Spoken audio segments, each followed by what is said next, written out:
Lillard with 47 tonight. Working it down to 2-1. A deep three. Oh! What? Blazers win the series. A walk-off three from Lillard. Damian Lillard from way downtown. Fly away. The Blazers win. After the game, Damian Lillard described that moment best, saying, quote, "That was the last word." Despite the Thunder's attempts at getting in the mind of Lillard, the Blazers point guard was a stud throughout the series against OKC. Check out these numbers. Lillard is scoring 33 points per game so far this postseason, which puts him on pace for a Blazers record. He is also now Portland's all-time leader in postseason three-pointers. This postseason, Lillard has made 8 three-pointers from at least 30 feet. The rest of the remaining NBA has combined for 6 according to Second Spectrum. And those 50 against the Thunder, they set a team single-game playoff record. Lillard is also the first player in postseason history to drop 50 points and make 10 threes in a game. Now, let's get you back to First Take. Damian Lillard seals a trip to the second round with a 37-footer at the buzzer over Paul George. Stephen A., is Lillard first team All-NBA over Steph Curry? For me, he is. He's not better than Steph Curry. Steph Curry is the greatest shooter I've ever seen. I wouldn't pick Lillard over Steph Curry if I want a point guard on a team with the exceptional play of Steph Curry. But I think this particular season, Damian Lillard is first team All-NBA because of what he's done with what he has had to work with. Nurkic has gone down. C.J. McCollum has gone down. And then when you look at some of the other parts around him, look at what he's done. He's averaged nearly 26 a game, nearly 7 assists per game, nearly 5 rebounds per game. He shoots 44% from the field, which is less than the 47% that Steph Curry shoots. Obviously, 36% from three-point range, clearly less than a 43% from three-point range for Steph Curry. But Steph Curry not only has Kevin Durant on the floor with him and Klay Thompson on the floor with him to keep things honest. And since January 18th, spent a large chunk of time with DeMarcus Cousins on the floor with him as well. But he also has the ultimate utility guy in Draymond Green, who pushes the ball up the floor, plays that point forward, definitely assists in making sure that Steph Curry gets the basketball and gets it in the right space at the right times. Not that any space matters to Steph Curry because he's the greatest shooter I've ever seen in my life. But I'm just saying, if you look at what Steph Curry has to work with, even though Terry Stotts is a damn good coach, I think we all agree what an exceptional coach Steve Kerr has proven to be, and the system that Golden State has and how unselfish they've been. It certainly facilitates the success of a Steph Curry tremendously. Damian Lillard doesn't have that at his disposal, yet Portland's won 53 games. They're the number 3 seed in the Western Conference. Two of their other top players have been out for a chunk of time this season. What he has done with what he has had to work with pales significantly in comparison to what Steph Curry has to work with. And that is why I give Damian Lillard a first-team nod this season. Steph Curry is the answer. He's not only better than Damian Lillard, he had a better season. He had a down-low MVP season. Steph Curry, there's a very good case to be made, should at least be in the MVP conversation with James Harden and Antetokounmpo. I mean, listen, you talk about, and I'm sick of this being held against Steph because he didn't join the team. He created the culture of the team, and he's the engine that makes the team go. KD came and joined the team. But you talk about, and this is always held against him, his teammates. Yes, Steph plays with great players. Does that mean we throw up our hands and say, well, since he plays with other great players, there's no really telling how great? No, we can tell. We can isolate Steph's value in certain ways. Like, for instance, how does the team do with just Steph and without KD, with just Steph and without, or with Steph and without Klay? But with KD, with Steph, with Draymond, but without all the different permutations, including just Steph without any of the other guys, the team barely changes. Think about that for a second. Steph by himself versus Steph with all the other guys, it's not that much different according to the wins and losses. And not only that, the plus minus. Steph, this season, who is the top offensive rated player in the NBA? Number 1, Steph Curry. This is an efficiency rating, right? Well, he's not asked to do as much. But again, when the other guys don't play, he does more, and he does it just as well as anybody else. Who has the top net rating of any starter? Steph Curry. Who has the top shooting percentage of any non-big? Because bigs are a lot of times shooting right in the paint, only in the paint.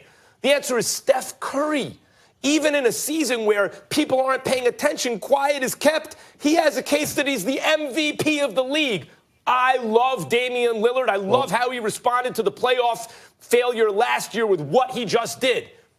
But Steph Curry's first team All-NBA this season, too. Well, first of all, nobody's disrespecting Steph Curry. I certainly think he deserves to be in the MVP discussion. But last time I checked, so does Damian Lillard.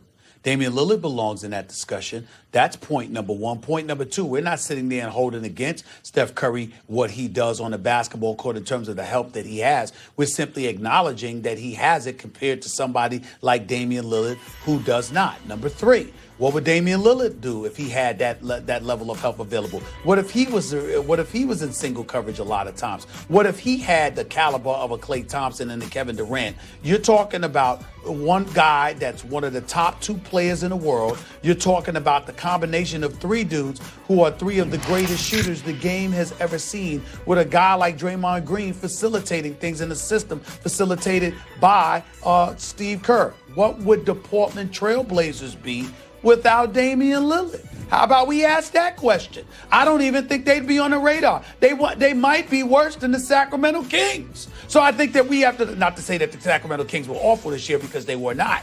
I'm simply making the point that when you look at what Damian Lillard has had to work with, I'm not saying he's better than Steph Curry by any stretch of the imagination.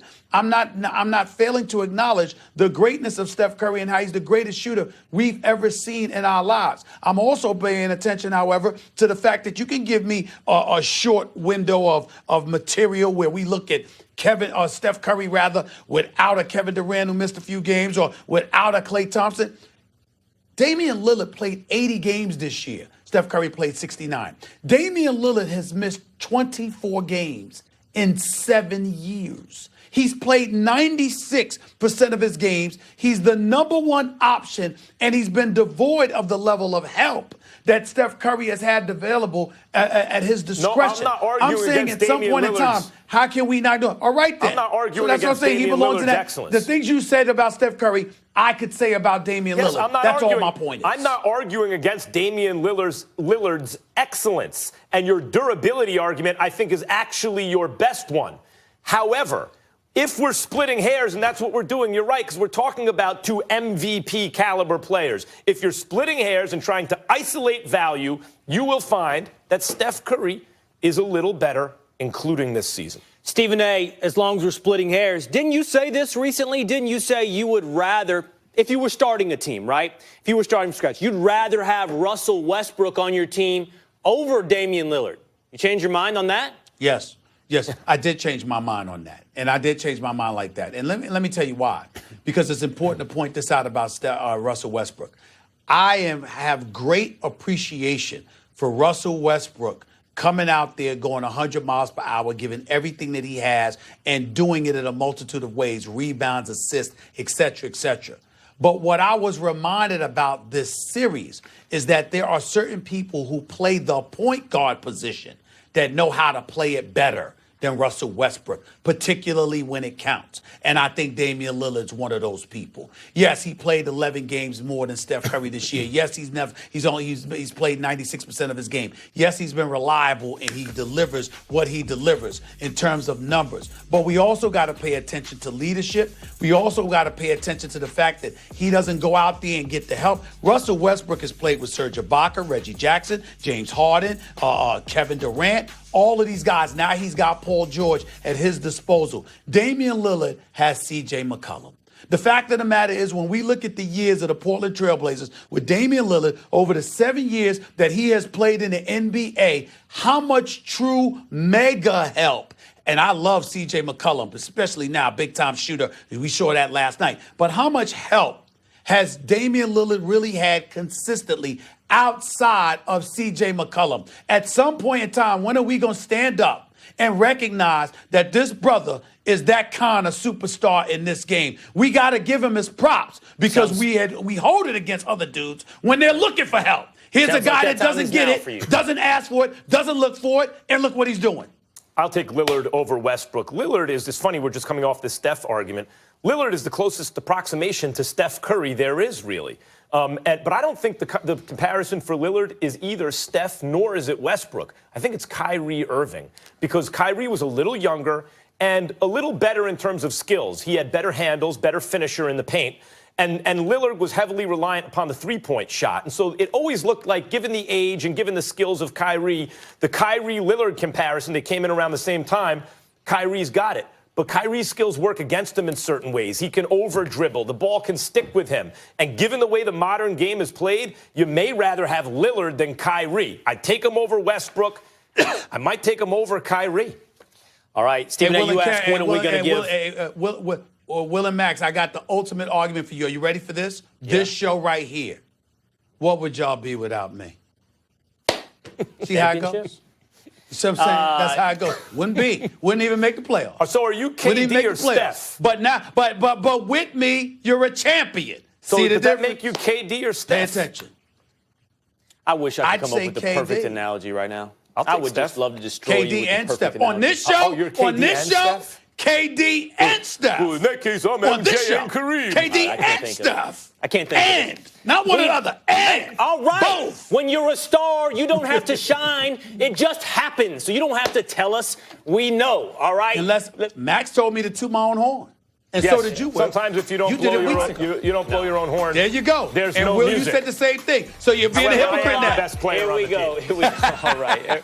Everybody, don't break your arms. Still a lot more to come on First Take today, including LeBron's relationships with the Lakers, Bell not showing up to Jets camp, and if Beast Mode should get a bust in Canton. Don't go anywhere.